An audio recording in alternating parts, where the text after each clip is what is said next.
seems that these strange snow people go entirely naked, and their bodies have become covered with hair like that of a wild animal, and that they can withstand the intense cold of the mountain altitudes. They are said to move over the ground very swiftly.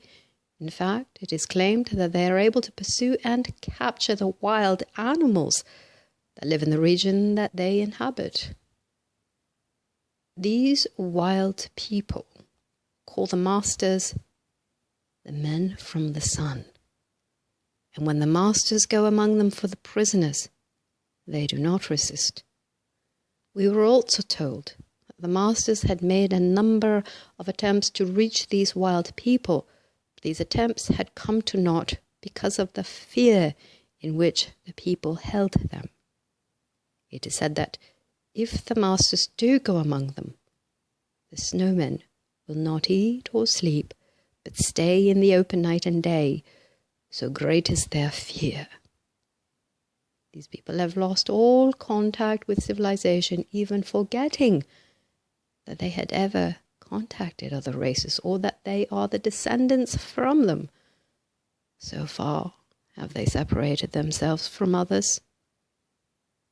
We were able to get Emil and Jost to say but little about this strange wild tribe, nor could we influence them to take us to them. When we questioned, the only comment was, "They are God's children, the same as we are. Only they have lived so long in that hatred and fear of their fellow men, and they have so developed the hatred and fear faculty that they have isolated themselves from their fellow men to such an extent that they have completely forgotten they are descendants of the human family, and think themselves the wild creatures they appear to be.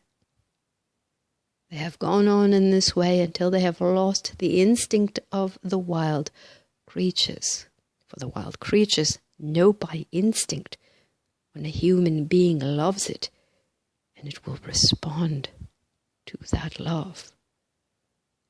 All we can say is that man brings forth that which he gazes upon and separates himself from God and man, and in this way he can go lower than the animal. It would serve no purpose to take you among them. It would instead harm those people. We are in hopes someday to find someone among them who will be receptive to our teaching, and in this way reach them all. We were told that if we wished to make the attempt to see these strange people on our own initiative, we were at liberty to do so. The masters could no doubt protect us from any harm, and if we should be taken as prisoners, they could in all probability secure our release. We found that evening we were scheduled to leave the next day for a very ancient temple, about 35 miles from the village where we were then stopping. My two companions decided that they would forego seeing the temple and try to get a closer view of the wild men. They attempted to influence two of the villagers to go with them, but in this they met flat refusal, for none of the villagers would leave the village so long as they thought the wild men were around.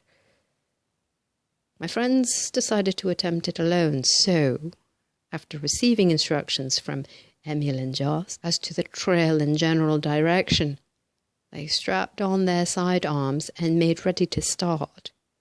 Before they left, Emil and Jost exacted a promise from them that they would shoot to kill only as a last resort.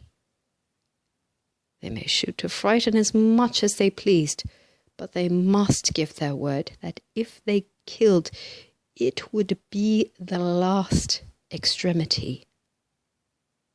I was surprised that we even had a .45 Colt with us, as we had not carried firearms about us. I had discarded mine long ago and did not know where they were. It so happened that one of the coolies that helped to look after our wants had put 2 pistols in the luggage, and they had not been removed.